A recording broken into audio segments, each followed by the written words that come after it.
पहले प्रश्न को देखते हैं। कथक नृत्य भारत के किस भाग से संबंधित है? तो कथक नृत्य जो है ये भारत के उत्तरी भाग से संबंधित है।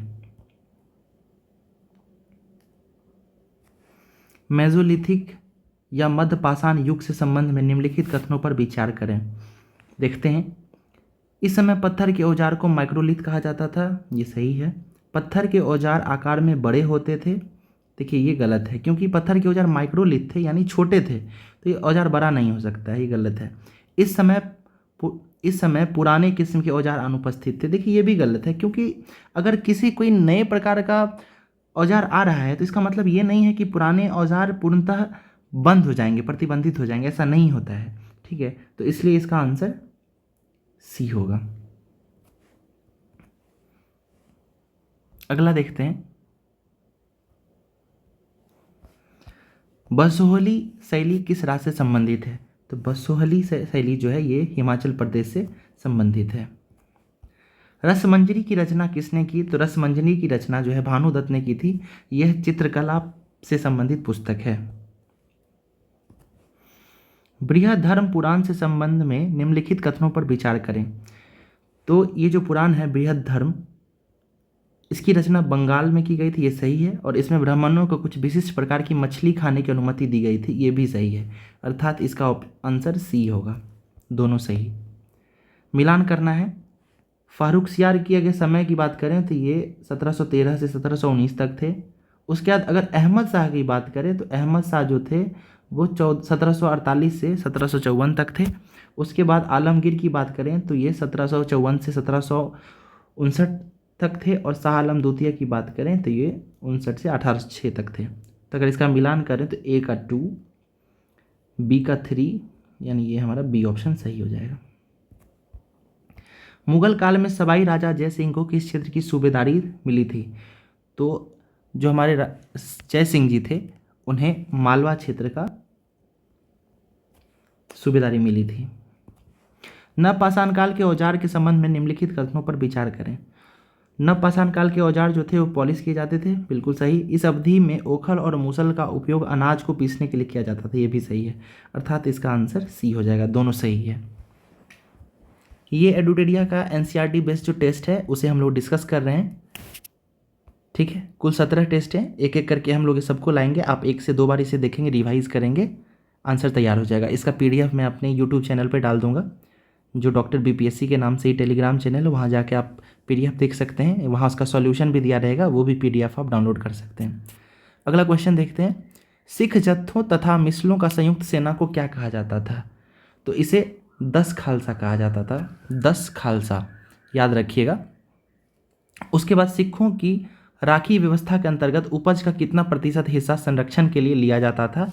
तो उपज का जो है 20% हिस्सा लिया जाता था। असल में होता क्या था कि सिख लोग जो थे वो 10 खालसा और इस तरह की जो मिसलों को मिलाकर एक सेना बनाते थे, और ये सेना जो थी वो किसानों की और वहाँ के जो स्थानीय लोग होते थे उनको संरक्षण देती थी, और उस संरक्षण के बदले में वो जो थे वो 20% टैक्स वसूलते थे। ठीक है, तो वही पूछा जा रहा है कि कितना प्रतिशत हिस्सा लेते थे, उपज का 20%। ऋग्वैदिक काल के दौरान प्रचलित राजनीतिक व्यवस्था के बारे में सत्य कथन चयन करें। देखिए ऋग्वैदिक काल के बारे में पूछ रहा है, तो राजा के पास लोगों से कर एकत्र करने की शक्ति थी? नहीं, देखिए ये नहीं थी। राजा जो है कर एकत्र करने की शक्ति नहीं थी। राजा का पुत्र स्वाभाविक रूप से राजा का उत्तराधिकारी होता था, ये भी गलत है। देखिए ये दोनों जो स्टेटमेंट दिया गया है ये सब उत्तर वैदिक काल का है, ऋग्वैदिक काल में ये ऐसी चीज़ें नहीं थी। ठीक है, तो इसका अगर आंसर कहा जाए तो ये डी होगा, दोनों असत्य है। उत्तर वैदिक काल की सामाजिक स्थिति के बारे में कथनों पर विचार किया। देखिए उत्तर वैदिक काल के बारे में पूछ रहा है।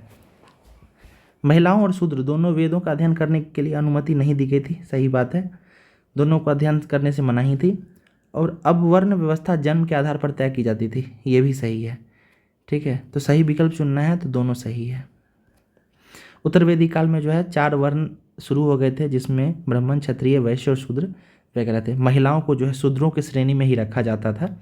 ठीक है, और शूद्रों को और महिलाओं को जो है वेदों को पढ़ने का अनुमति नहीं दी गई थी। प्रशस्ति का अर्थ क्या है? तो प्रशस्ति का अर्थ है प्रशंसा। हमने प्रयाग प्रशस्ति वगैरह सुना होगा, तो वो प्रशस्ति जो है उसका अर्थ प्रशंसा ही है। आप लोग बताइएगा प्रयाग प्रशस्ति की रचना किसने कराई थी? समुद्रगुप्त की नीतियों का वर्णन किसने किया है? तो देखिए समुद्रगुप्त के जो उस दरबारी कवि हरिसेन थे, हरिसेन ने ही प्रयाग प्रशस्ति की रचना की थी और उसी में समुद्रगुप्त की नीतियों की चर्चा की थी। हरिसेन ने प्रयाग प्रशस्ति में दक्षिण पंथ के कितने शासकों की संख्या बताई है? तो ये 12 बताई है। वहीं उत्तरा पंथ यानी भारतवर्ष की बात करें, ठीक है, तो उसमें उन्होंने 9 बताया है। ठीक है, तो इस क्वेश्चन में अगर दक्षिणावर्त के बारे में पूछ रहा है तो यहाँ आप 12 उत्तर बताएंगे। विक्रम संवत की शुरुआत को किस शासक के साथ जोड़कर देखा जाता है? तो ये चंद्रगुप्त द्वितीय के साथ जोड़कर देखा जाता है। हर्षवर्धन को नर्मदा नदी के तट पर किसने रोका था? तो हर्षवर्धन को नर्मदा नदी पर पुलकेशिन द्वितीय ने रोका था। अगला क्वेश्चन देखते हैं, पल्लवों के काल में नगरम किसे कहते थे? तो पल्लवों के काल में नगरम जो है व्यापारियों के संगठन को कहते थे नगरम। जनपद का अर्थ क्या होता है? जन के बसने की जगह को जनपद कहते हैं। अगला क्वेश्चन देखते हैं, महाजनपदों का उद्भव लगभग कितने वर्ष पूर्व हुआ था? तो महाजनपदों का उद्भव जो है वो 2500 साल पहले हुआ है। ठीक है, तो महाजनपद काल के संबंध में निम्नलिखित कथनों पर विचार करें। हल के फाल अब लोहे के बनने लगे थे। महाजनपद काल में बिल्कुल ऐसा होने लगा था। धान के पौधे का रोपण प्रारंभ हो गया था। तो सही बात है, धान के पौधों का रोपण में। अब यहाँ असत्य कथन को चुनने का रहा है, यानी दोनों असत्य नहीं है, यानी हमारा आंसर डी होगा। ध्यान से पढ़िए, किसमें सत्य पूछ रहा है, किसमें असत्य। अगर इसमें सत्य पूछता तो हमारा दोनों सही हो जाता है, इसमें असत्य पूछ रहा है तो इसमें से असत्य तो कोई नहीं है, तो इसलिए ना 1 और ना 2। पाणिनि के संबंध में निम्नलिखित कथनों पर विचार करें। उन्होंने संस्कृत के लिए व्याकरण तैयार किया, बिल्कुल सही बात है। पाणिनि ने जो है अष्टाध्यायी की रचना की थी, जो कि एक व्याकरण है, संस्कृत व्याकरण। और उन्होंने एक विशेष क्रम में स्वर की रचना की, परंतु व्यंजन को बाद के काल में अन्य विद्वानों द्वारा जोड़ा गया। ऐसा नहीं है, बाद के विद्वानों द्वारा नहीं जोड़ा गया था, बल्कि उन्होंने ही ऐसा जोड़ा था। ठीक है, तो इसका आंसर जो है सही विकल्प ए होगा। वज्जी संघ का वर्णन किस पुस्तक में किया गया है? तो अगर वज्जी संघ की बात करें तो इसका वर्णन दीघ निकाय में किया गया है। पुरी उड़ीसा में जगन्नाथ जी का जो मंदिर है वो किस वंश के शासक द्वारा बनवाया गया था? तो वे गंग वंश के शासक के द्वारा बनवाया गया है। अकबर ने बंगाल को किस वर्ष जीता था? तो अकबर ने बंगाल को 1586 में जीता था। अगर अकबर बिहार को कब जीतता है, ऐसा अगर सवाल पूछता है तो आप उसमें डालेंगे 1576। दक्षिण भारतीय भक्ति संतों के बारे में सत्य कथन का चयन करें। नयनार शैव संत थे, सही बात है। अलवार वैष्णव संत थे, ये भी ठीक है। ये संत केवल अपृष्ट समझे जाने वाले पुलैया तथा पन्नार जाति के थे, ये गलत है। वो सभी जाति के होते थे, ठीक है। उसमें से पुलैया और पन्नार जाति के भी थे, लेकिन अगर इसमें ऐसा कह रहा है कि वो केवल अपृष्ट जाति के थे तो ये नहीं है।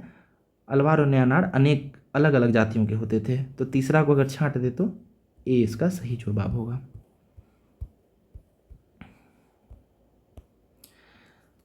पुहार पांड्यों का बंदरगाह था और मदुरै चोलों का बंदरगाह था। तो इस क्वेश्चन की अगर जहाँ तक बात की जाए तो मदुरै जो है वो बंदरगाह चोलों का नहीं बल्कि पांड्यों की राजधानी हुआ करती थी, ठीक है। तो ये हमारा गलत हो जाएगा और पुहार पांड्यों का बंदरगाह था, ये सही है, ठीक है। तो ये गलत है, पुहार पांड्यों का बंदरगाह नहीं बल्कि चोलों का बंदरगाह था। तो इस अर्थात यहाँ दोनों गलत है, ठीक है, दोनों गलत है, याद रखिएगा। पुहार जो है ये चोलों का बंदरगाह था और मदुरै जो है ये पांड्यों की राजधानी हुआ करती थी। दार्शनिक शंकर के बारे में निम्नलिखित कथनों पर विचार करें। शंकर का जन्म 8वीं शताब्दी में तमिलनाडु में हुआ। देखिए ये तमिलनाडु जो है ये गलत है, उनका जन्म केरल में हुआ था, ठीक है। तो ये गलत हो जाएगा। 1 को अगर एलिमिनेट कर दें तो देखिए ये कट गया, ये कट गया और ये कट गया, यानी बी ऑप्शन सही है। हमें सिर्फ एक ही स्टेटमेंट से पता चल गया है ना। वे अद्वैतवाद के समर्थक थे, सही बात है। उन्होंने जगत को मिथ्या या माया कहा था, ये भी सही है। और मोक्ष प्राप्ति के लिए ज्ञान मार्ग अपनाने का उपदेश दिया था, ये भी सही है। वीर शैव आंदोलन किस क्षेत्र में आरंभ हुआ था? तो वीर शैव जो है ये कर्नाटक क्षेत्र का है। महात्मा गांधी का प्रिय भजन वैष्णव जंतु तेने कहिए जे पेर पराई जाने रे, इसे किसने लिखा था? तो ये नरसिंह मेहता द्वारा लिखा गया था। प्रारंभ में नाथ पंथ भारत के किस क्षेत्र में लोकप्रिय हुआ? तो नाथ पंथ जो है ये उत्तर भारत में लोकप्रिय हुआ है। ये सब एनसीईआरटी में दिया हुआ है, आप उसे अगर पढ़ेंगे क्लास 6 से लेकर 10 तक की जो नई वाली एनसीईआरटी है तो उसी से आपको ये सारी प्रश्न मिलेंगे। मीराबाई किन की अनुयायी थी? तो मीराबाई जो थी रविदास की अनुयायी थी।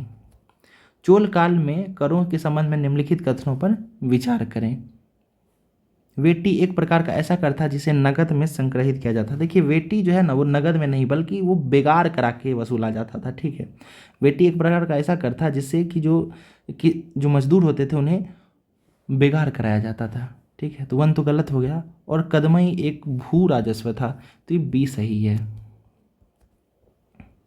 कदमई जो था एक भू राजस्व था और बेटी जो है वो बेगार करा के वसूला जाने वाला कर था। कबीर का जन्म किस परिवार में हुआ था? तो कबीर जो है एक जुलाहा परिवार के थे, ठीक है।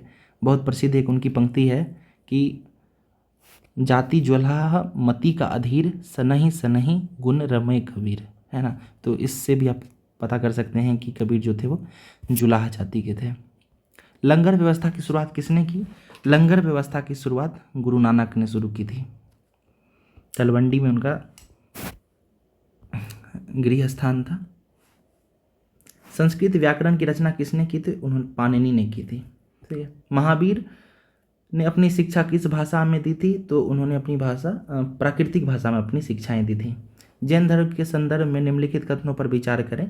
तो मुख्यतः व्यापारियों ने जैन धर्म का समर्थन किया, ये बिल्कुल सही है, ठीक है। साधारणतः किसान वर्ग के लोगों ने जैन धर्म को स्वीकार नहीं किया, ये भी सही है। देखिए जैन धर्म जो है वो अहिंसा पर बल देता है, ठीक है। तो किसान अगर खेती करेगा तो उसके लिए उसे टिलेज करना पड़ेगा, खुदाई करनी पड़ेगी, उसमें कुछ ना कुछ तो हिंसा होगा ही ना। जो छोटे मोटे जीव जंतु हैं उनकी तो मृत्यु होगी। तो किसानों के लिए जो है जैन धर्म उतनी उपयुक्त नहीं रह गई थी, ठीक है। तो इस तरह इस क्वेश्चन का आंसर जो है सी होगा। संघ में रहने वाले बौद्ध भिक्षु के लिए बनाए गए नियमों का संकलन किसमें है? तो ये विनय पिटक में मिलता है। निम्नलिखित में से कौन सा कथन बौद्ध संघ के संदर्भ में सही नहीं है? गलत पूछ रहा है, ठीक है। तो क्वेश्चन कह रहा है संघ में पुरुषों और स्त्रियों के रहने के लिए अलग अलग व्यवस्था थी, बिल्कुल ये सही है। हमें गलत पूछा जा रहा है, ठीक है ना। तो ये पहला स्टेटमेंट तो सही है। सभी व्यक्ति संघ में प्रवेश ले सकते थे, ये भी सही है। संघ में प्रवेश के लिए बच्चों को अपने माता पिता की अनुमति लेनी होती थी, ये भी सही है। विवाहित स्त्रियों को संघ में प्रवेश करने के लिए अपने माता पिता से अनुमति लेनी आवश्यक थी, देखिए ये गलत है। विवाहित स्त्रियों को अपने माता पिता से नहीं बल्कि अपने पति से आज्ञा लेनी होती थी, ठीक है। तो ये ऑप्शन डी जो है ये गलत है। महायान के संदर्भ में निम्नलिखित कथनों पर विचार करें। ये बौद्ध धर्म से संबंधित है, बिल्कुल सही है। और इन्होंने बौद्ध धर्म में मूर्ति पूजा को बढ़ावा दिया, ये भी सही है। तो 1 और 2 दोनों सही है। महायान और हीनयान जानते होंगे आप लोग, कनिष्क के द्वारा महायान शाखा को प्रोत्साहित किया गया था। बोधिसत्व के संबंध में निम्नलिखित कथनों पर विचार करें। बोधिसत्व क्या है? ये ज्ञान प्राप्ति के बाद पश्चात एकांतवास में साधना करते थे। देखिए ये बोधिसत्व जो थे ना वो एकांत में साधना कर सकते थे, लेकिन वो एकांतवास नहीं चुन के बाकी लोगों तक बौद्ध धर्म के ज्ञान को पहुंचाने का काम करते थे, इसलिए ये गलत है। वे एकांतवास नहीं करते थे, वो हम लोगों की तरह ही जनजीवन जीते थे, ठीक है। अगला है बोधिसत्व की पूजा काफ़ी लोकप्रिय थी, सही बात है, लोकप्रिय तो थी। वे भारत के बाहर जापान, चीन, दक्षिण कोरिया में काफ़ी लोकप्रिय हुए, तो सही बात है। तो आंसर बी यानी 2 और 3 होगा। भारत की यात्रा पर आए निम्नलिखित चीनी यात्री के संदर्भ में निम्नलिखित कथनों को चुनना है। तो सबसे पहले फाहियान आया, फिर वैनसान और फिर इत्सिंग, यानी बी सही है। फाहियान, वैनसान और इत्सिंग। फाहियान जो है ये गुप्त काल में आता है, वैनसांग हर्षवर्धन के काल में आता है और उसके 50 साल बाद इत्सिंग आता है। अगला क्वेश्चन है चंद्रगुप्त मौर्य के दरबार में जो पश्चिम एशिया से यूनानी राजा सेल्यूकस निकेटर का राजदूत आया था उसका नाम क्या था? तो उसका नाम मेगास्थनीज था। निम्नलिखित में से भारत में आए विदेशी आक्रमणकारियों का सही कालक्रम क्या है, ये बताना है। तो देखिए सबसे पहले जो है हिंद यवन आए यानी यूनानी, उसके बाद शक आए, फिर पर्थियन और फिर कुषाण आए। तो ये सी उसका सही उत्तर होगा। अशोक ने जगह जगह जाकर लोगों को शिक्षा देने के लिए अधिकारियों की नियुक्ति की। इन अधिकारियों को निम्नलिखित में से किस नाम से जाना जाता था? तो इन्हें धम्म महामात्र के नाम से जाना जाता था, ठीक है। तो याद रखिएगा ये धम्म महामात्र। अशोक के संबंध में निम्नलिखित कथनों पर विचार कीजिए। अशोक ऐसा पहला शासक था जिसने अभिलेखों द्वारा जनता तक अपना संदेश पहुंचाने की कोशिश की, ये बिल्कुल सही है। अशोक के ज़्यादातर अभिलेख खरोष्टी में थे, ये गलत है। देखिए खरोष्टी में नहीं था ये ज़्यादातर, यानी ब्राह्मी में था ज़्यादातर, तो ये दूसरा गलत हो गया। अशोक ने अपने एक अभिलेख में कलिंग युद्ध का वर्णन किया, बिल्कुल अशोक ने अपने 13वें शिलालेख में जो है कलिंग युद्ध का वर्णन किया है, तो इस हिसाब से ऑप्शन सी सही हो जाएगा। मुगलों की जागीर दिल्ली सल्तनत में किसके बराबर थी? तो इसका उत्तर जो है ये हो जाएगा सी, इक्ता के बराबर थी, ठीक है। जिन्होंने दिल्ली सल्तनत पढ़ा है उसमें उन्होंने इक्ता प्रथा सुना होगा, इल्तुतमिश के द्वारा शुरू किया गया था। तो यही कह रहा है कि मुगलों की जागीर जो थी दिल्ली सल्तनत में इक्ता के बराबर थी। 14वीं शताब्दी के ग्रंथ लीला तिलकम के बारे में सत्य कथन का चयन करिए। इसमें कह रहा है यह केरल के मलयालम में लिखी गई ऐसी पहली साहित्यिक पुस्तक थी जो व्याकरण और काव्य से संबंधित है। ये गलत है, ऐसा नहीं था। इस पुस्तक की रचना केवल संस्कृत भाषा में की गई, ये भी गलत है। अर्थात ऑप्शन डी इसका सही उत्तर होगा। निम्नलिखित में से किन स्थानों पर अशोक के शिलालेख प्राप्त हुए हैं? तो कंधार में भी है, ब्रह्मगिरी में भी है, जौगढ़ में, गिरनार में और लुम्बिनी, सब जगह पे है। उपर्युक्त सभी 50 का डी। अगला क्वेश्चन देखते हैं। अशोक ने धर्म के विचार को प्रसारित करने के लिए अपने राजदूत को निम्न में से कहाँ भेजा था? तो उन्होंने सीरिया भी भेजा, श्रीलंका भी भेजा और मिस्र भी भेजा। अर्थात डी इसका आंसर हो जाएगा। ठीक है, अगला क्वेश्चन देखते हैं। 52, मौर्य साम्राज्य में अक्सर राजकुमारों को कौन सा पद दिया जाता था? तो राजकुमारों को पहले राज्यपाल बनाया जाता था। भारत को उपमहाद्वीप कहा जाता है, क्यों? क्योंकि देखिए एक तो उसका आकार बहुत बड़ा है और ये समुद्र, पहाड़, पर्वतों से बटा हुआ है। ठीक है, तो दोनों इसका आंसर हो जाएगा। महाजनपद काल में अनाज रखने के लिए किस पात्र का उपयोग किया जाता था? तो महाजनपद काल में चित्रित धूसर मृदभांड का प्रयोग किया जाता था। ये सब अच्छा क्वेश्चन है, आप एनसीईआरटी का जब बुक पढ़ेंगे तो उसमें ये सब बॉक्स में दिया हुआ है। पांडुलिपियों का क्या महत्व है? तो पांडुलिपि जो होते हैं स्क्रिप्ट होते हैं, उसका क्या महत्व है? तो वो प्राचीन विज्ञान की बातों पर चर्चा करने के लिए महत्व है। ठीक है, राजाओं के जीवन की चर्चा प्राप्ति होती है, सही बात है। धार्मिक मान्यताओं व व्यवहारों की चर्चा होती है, ये भी सही है। और स्तंभ लेखों के अध्ययन में भी इसका काम आता है, तो बिल्कुल ये सभी सही है। ठीक है, 55 का डी होगा आंसर। उसका निम्नलिखित में से कौन कुषाणों की दूसरी राजधानी थी? कुषाण की पहली राजधानी तो कांधार थी और दूसरी राजधानी मथुरा थी। अरिकामेडु नामक प्राचीन पत्तन निम्नलिखित में से कहाँ स्थित है? तो अरिकामेडु जो है वो पौंडीचेरी में थी, पुदुचेरी में। जातक कथाओं का संकलन निम्नलिखित में से किसके द्वारा किया गया? तो ये बौद्ध अनुयायियों द्वारा किया गया। जातक में जो है बौद्ध के पुनर्जन्म या पिछले जन्म की कहानियों का जिक्र किया गया है, तो इसे बौद्ध अनुयायियों द्वारा ही किया गया होगा संकलित। दक्षिण भारत तमिल क्षेत्र में बड़े भूस्वामियों को क्या कहा जाता था? तो इस क्वेश्चन की अगर बात करें तो इसे वेल्लाल कहा जाता था। ठीक है, वेल्लाल। दक्षिण भारतीय तमिल क्षेत्र के बड़ी भूस्वामियों को वेल्लाल कहा जाता था। अफगानिस्तान से प्राप्त होने वाले कंधार अभिलेख के संदर्भ में निम्नलिखित कथनों पर विचार कीजिए। अभिलेख पर अशोक शासक का आदेश उत्कीर्णित करवाया गया है, ये सही है। इसे ब्राह्मी भाषा में लिखा है, ये देखिए ब्राह्मी भाषा में नहीं है। ठीक है, ये अरमाइक में है, तो खरोष्ठी, केवल एक सही होगा इसका। ठीक है, पुरातात्विक स्रोत के संदर्भ में निम्नलिखित में से कौन सी चीज़ें शामिल होती हैं? तो पुरातात्विक स्रोत में अभिलेख भी आते हैं, मिट्टी भी आता है, मिट्टी का बर्तन, फिर जानवरों की हड्डी, धातु, आभूषण, औजार, ये सभी आते हैं। ठीक है, तो सी इसका आंसर हो जाएगा। क्वेश्चन 61 का सी। 62 देखते हैं। प्रारंभिक मानव आखेट खाद्य संग्रहक के रूप में एक जगह से दूसरे जगह क्यों घूमते थे? तो उसका कारण क्या रहा होगा कि एक जगह रुकने के कारण वहाँ का जो है ना खाना समाप्त हो जाता होगा, इसलिए दूसरी जगह जाते होंगे। शिकार को ढूंढने के लिए जाते होंगे, मवेशियों के चारा ढूंढने के लिए, और मौसम बदलने के कारण। ये चारों ऑप्शन जो है सही है। इन सभी कारणों से एक स्थान से दूसरे स्थान पर जाते थे वो। आहत सिक्के के संदर्भ में निम्नलिखित कथनों पर विचार कीजिए। आहत सिक्के सामान्यतः आयताकार, वर्गाकार या गोलाकार होते थे, सही बात है। आहत सिक्कों को सामान्यतः ढालकर बनाया जाता था। देखिए आहत सिक्के जो थे उसको जो है पीट कर बनाया जाता था। ठीक है, ठीक है, तो उसको ढाल कर नहीं बनाया जाती, गलत है। यह सिक्के चांदी या तांबे के विभिन्न आकृतियों को होते थे, ये भी सही है। अब कह रहा है उपर्युक्त कथनों में से कौन से कथन गलत है? हमें गलत बताना, तो गलत हमारा केवल 2 है, यानी बी हमारा उत्तर हो जाएगा। मथुरा के अभिलेखों में निम्न में से किसका उल्लेख मिलता है? सोनारों का, लोहार एवं बुनकरों का, टोकरी एवं माल बनाने वाला। ये देखिए ये सभी का जिक्र मिलता है। ठीक है ना, तो सभी हो जाएगा इसका आंसर। संगमकालीन व्यापार के संदर्भ में निम्नलिखित कथनों में से कौन सा कथन सही नहीं है, यानी गलत ढूंढना है। ठीक है, तो हमें ढूंढना है गलत। व्यापारी सामानों को ले जाने के लिए केवल समुद्री मार्ग का इस्तेमाल कर। देखिए केवल समुद्री मार्ग का क्यों करेंगे? समुद्री मार्ग का तो करते ही थे, बल्कि वहाँ रास्तों का भी प्रयोग कर देंगे, रोड का भी। तो यही ऑप्शन जो है हमारा गलत हो जाएगा। बाकी पढ़ लेते हैं आगे भी। दक्षिण भारत सोना, मसाले, खासतौर पर काली मिर्च की कीमती पत्थर के लिए प्रसिद्ध था, सही बात है। दक्षिण भारत से रोम से व्यापार के प्रमाण स्वरूप अनेक रोमन सोने के सिक्के मिले, ये भी सही है। और इनमें से कोई नहीं, ये तो नहीं है। देखिए ए तो हो ही जाएगा इसका आंसर, ठीक है। बुद्ध के जीवन बुद्ध चरित्र की रचना किसने की? तो बुद्ध चरित्र की रचना जो है अश्वघोष ने की थी। बौद्ध धर्म के प्रसार के संदर्भ में निम्नलिखित कथनों पर विचार कीजिए। तो बौद्ध धर्म दक्षिण पूर्व की ओर श्रीलंका, म्यांमार, थाईलैंड तथा इंडोनेशिया सहित दक्षिण पूर्व एशिया के अन्य भागों में भी फैला, ये सही बात है। इन क्षेत्रों में थेरवाद नामक बौद्ध धर्म की आरंभिक रूप कहीं अधिक प्रचलित थी। तो ये दोनों सही है, ठीक है। थेरवाद मतलब था कि जो मतलब थेरवाद जो होते हैं ऑर्थोडॉक्स सोच वाले थे, ठीक है, बदलाव नहीं चाहने वाले लोग थे।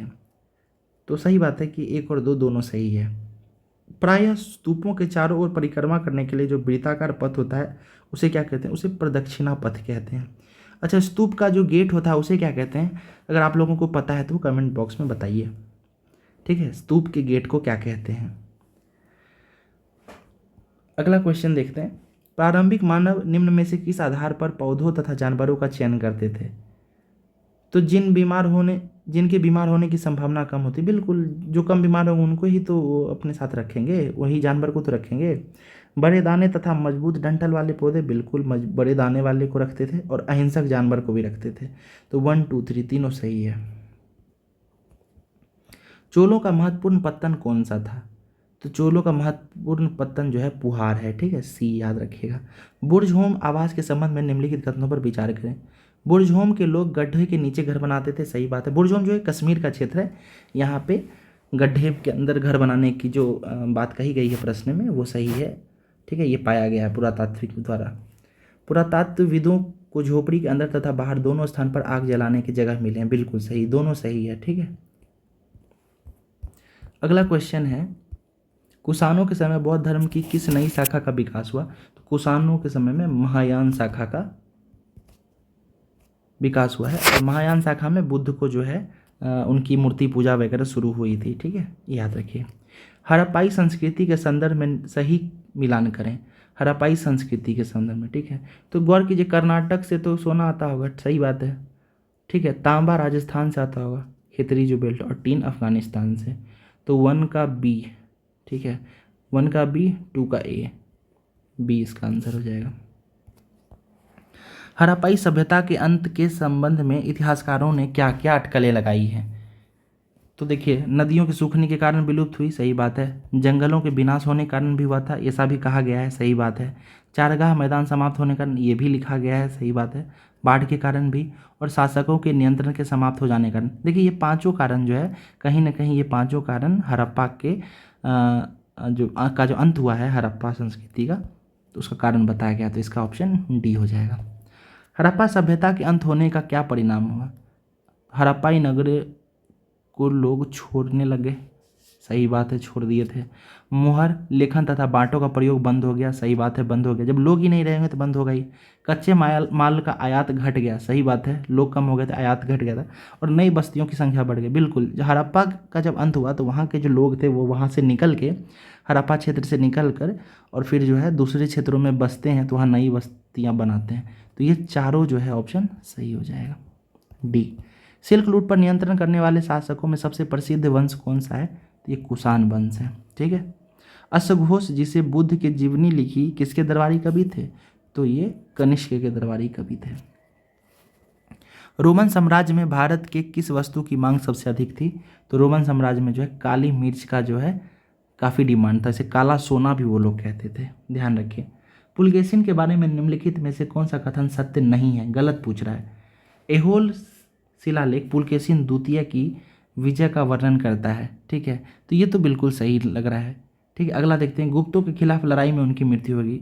देखिए, गुप्तों के खिलाफ लड़ाई में उनकी मृत्यु नहीं हुई थी, ठीक है ना, तो ये गलत हो जाएगा, बाकी सब सही है, यानी हमारा ऑप्शन बी उत्तर हो जाएगा। जाट राज्य अपने किस राजा के समय में शक्तिशाली रूप से उभरा? तो ये सूरजमल के समय में उभरा था। इन्हें जाटों का अफलातून भी कहा जाता है। 16वें वित्त आयोग के चेयरमैन किन्हें नियुक्त किया गया है? अरविंद पनघड़िया को नियुक्त किया गया है। केंद्र सरकार ने पिछले कुछ वर्षों में राष्ट्र विरोधी गतिविधियों में संलिप्त होने के कारण किन किन संगठनों पर प्रतिबंध लगाया है? तो देखिए, ये करंट अफेयर्स का क्वेश्चन शुरू हो गया है, तो देखिए तहरीक ए हुर्रियत को भी प्रतिबंधित किया गया है, जमात इस्लामी को भी, जम्मू कश्मीर लिबरेशन फ्रंट को भी और जम्मू कश्मीर डेमोक्रेटिक फ्रंट, यानी चारों को जो है प्रतिबंधित किया गया है। किसे हाल में MS स्वामीनाथन पुरस्कार दिया गया है? तो ये BR कंबोज को दिया गया है, याद रखिए BR कंबोज। संयुक्त सैन्य अभ्यास डेजर्ट साइक्लोन भारत और किस देश के साथ होता है? तो भारत और संयुक्त अरब अमीरात के बीच होता है। कितने वर्ष के लिए संयुक्त राष्ट्र सांख्यिकी आयोग सदस्य के रूप में भारत ने अपना कार्यकाल शुरू किया है? कितने वर्ष का होता है ये इसका कार्यकाल? तो इसका कार्यकाल जो है 4 वर्ष का होता है। ठीक है, इसका आंसर B हो जाएगा। भारतीय नौसेना स्टाफ के उप प्रमुख के रूप में किसे नियुक्त किया गया है? तो इसे दिनेश के त्रिपाठी को नियुक्त किया गया है नौसेना के उप प्रमुख के रूप में। अगला क्वेश्चन है, भारतीय राष्ट्रीय महासागर सूचना सेवा केंद्र INCOIS, ठीक है, INCOIS के संदर्भ में निम्नलिखित कथनों पर विचार कीजिए। यह पर्यावरण, वन और जलवायु परिवर्तन मंत्रालय के तहत एक स्वायत्त संगठन है। देखिए ये पर्यावरण जलवायु परिवर्तन के मंत्रालय के अंतर्गत नहीं आता है। ठीक है, तो ये तो गलत हो जाएगा, ये जो है पृथ्वी विज्ञान मंत्रालय के अंतर्गत आता है। उसके बाद INCOIS भारत में सुनामी के संदर्भ में भविष्यवाणी और प्रारंभिक चेतावनी के लिए नोडल एजेंसी है, ये सही है। और इसकी स्थापना 1999 में हुई थी, लेकिन इसका मुख्यालय नई दिल्ली, देखिए इसका मुख्यालय नई दिल्ली में नहीं है बल्कि इसका मुख्यालय हैदराबाद में है। ठीक है, तो इस हिसाब से ये भी गलत है, यानी हमारा केवल एक ही उत्तर सही है। एक्सरे फ्लोरीमीटर सेटेलाइट, जिसको एक्सपोसेट के नाम से भी जाना जाता है, उसके संबंध में निम्नलिखित कथनों पर विचार करें। देखिए एक्सपोसेट जो है ना वो 1 जनवरी को लॉन्च किया गया था। ठीक है, एक्सपोसेट नासा द्वारा लॉन्च किया। देखिए नासा द्वारा नहीं बल्कि ये इसरो द्वारा लॉन्च किया गया है। ठीक है, तो पहला स्टेटमेंट तो गलत हो गया। यह मिशन 5 साल की अवधि के लिए पृथ्वी की निचली कक्षा में संचलित होगा, बिल्कुल ये सही है। ठीक है ना, इसका 5 साल का टेन्योर है और ये लोअर अर्थ ऑर्बिट में डाला जाएगा। ठीक है, तो इसका आंसर हो जाएगा 88 का B। 89 देखते हैं, वस्तु और सेवाओं में व्यापार, निवेश, बौद्धिक संपदा अधिकार और ई-कॉमर्स। ठीक है, RCEP में RCEP में कौन कौन सा चीज़ जो है समझौते में शामिल है? तो देखिए चारों जो है ना शामिल है, याद रखिएगा। ठीक है, अगला क्वेश्चन देखते हैं 90 नंबर, भारत और म्यांमार के बीच मुख्य आवाजाही व्यवस्था FMR के संदर्भ में निम्नलिखित कथनों पर विचार कीजिए। यह दोनों देशों के बीच व्यापार और निवेश को सुविधाजनक बनाने वाला एक समझौता था। देखिए ये व्यापार और निवेश को सुविधाजनक बनाने वाला नहीं था, बल्कि देखिए ये जो मिजोरम के पास मणिपुर के क्षेत्र में जो लोग रहते थे, ठीक है, तो उनका जो है स्वतंत्र आवाजाही हो सके। जो मान के चलिए कि कुछ लोग जो भारत में रहते हैं लेकिन उनके कुछ जो जान पहचान के लोग होंगे वो म्यांमार में रहते होंगे, तो उनकी आपस में मेल मिलाप बना रहे, उन चीज़ों को है ना बना के रखने के लिए एक समझौता किया गया था। और हाल ही में भारत सरकार जो है इसको रद्द कर दिया गया है। ठीक है, वहाँ पे जो है उस क्षेत्र में पूर्वोत्तर क्षेत्र में जो अभी हाल फिलहाल में जो कुछ हिंसा की घटना देखी गई है, तो इस कारण से गृह मंत्रालय ने ये कदम उठाया है।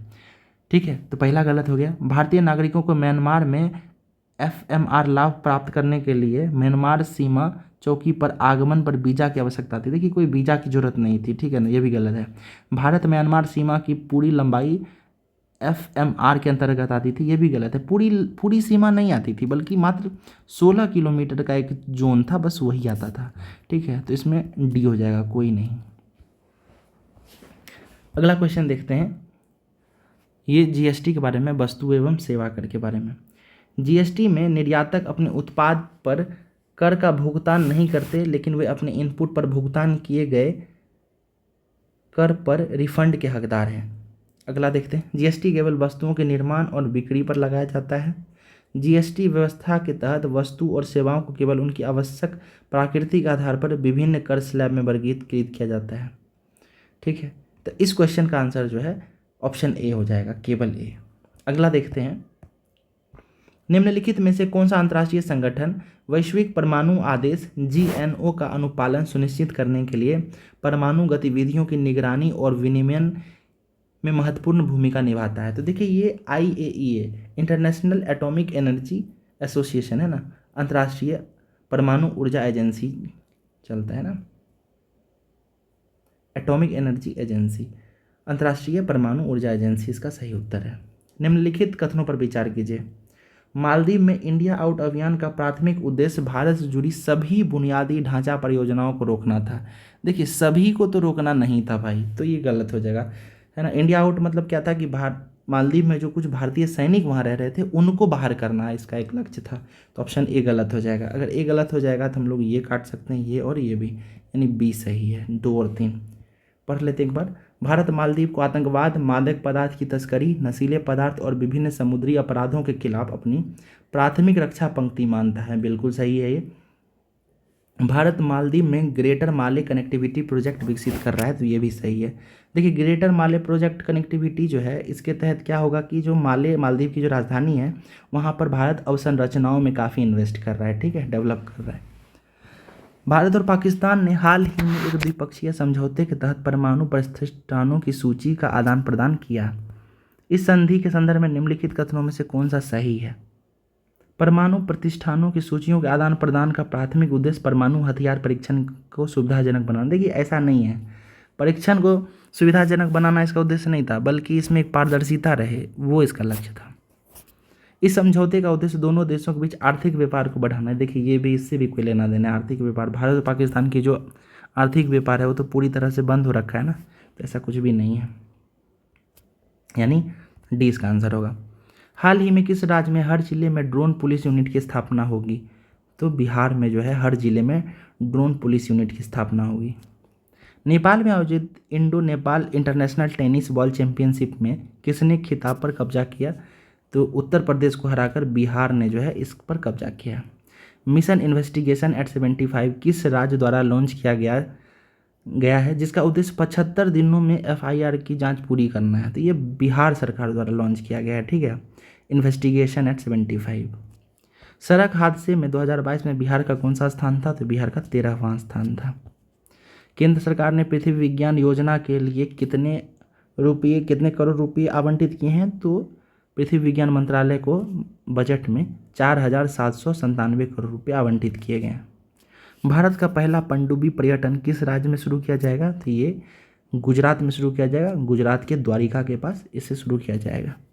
तो इस तरह हमने पहला टेस्ट सीरीज जो है 100 क्वेश्चन का एडुटेरिया 70th मेंस, जो कि NCERT बेस्ड क्वेश्चंस थे, तो इसके हम लोग आधे घंटे में 32 मिनट में हमने ये 100 क्वेश्चन देख लिया है। तो इस वीडियो से आपको काफ़ी लाभ होगा, इसे आप देखें। इस सीरीज़ का 17 टेस्ट लिए गए हैं, तो धीरे धीरे करके हम लोग सारे टेस्ट को सॉल्व करेंगे। 1-2 बार आप रिवाइज़ कर लें इसको, है ना, तो ये धीरे धीरे आपके दिमाग में बैठ जाएगा, फिर रिवीजन हो जाएगी। और मैं इसका PDF जो है वो अपने टेलीग्राम चैनल पे, जो कि आप नीचे पिन किया गया है, उससे आप डाउनलोड कर सकते हैं। वहाँ इसका सॉल्यूशन भी है, अगर आप रिवीजन के लिए उसे भी डाउनलोड कर सकते हैं यहाँ पे, ठीक है। तो मिलते हैं अगले लेक्चर में। साथ ही साथ हमारा ज्योग्राफी का भी सीरीज चल रहा है, तो उसे भी क्विक रिवीजन के तौर पर आप देख सकते हैं, ठीक है। और उसकी PDF भी आपको टेलीग्राम चैनल पर मिल जाएगी। Thank you friends.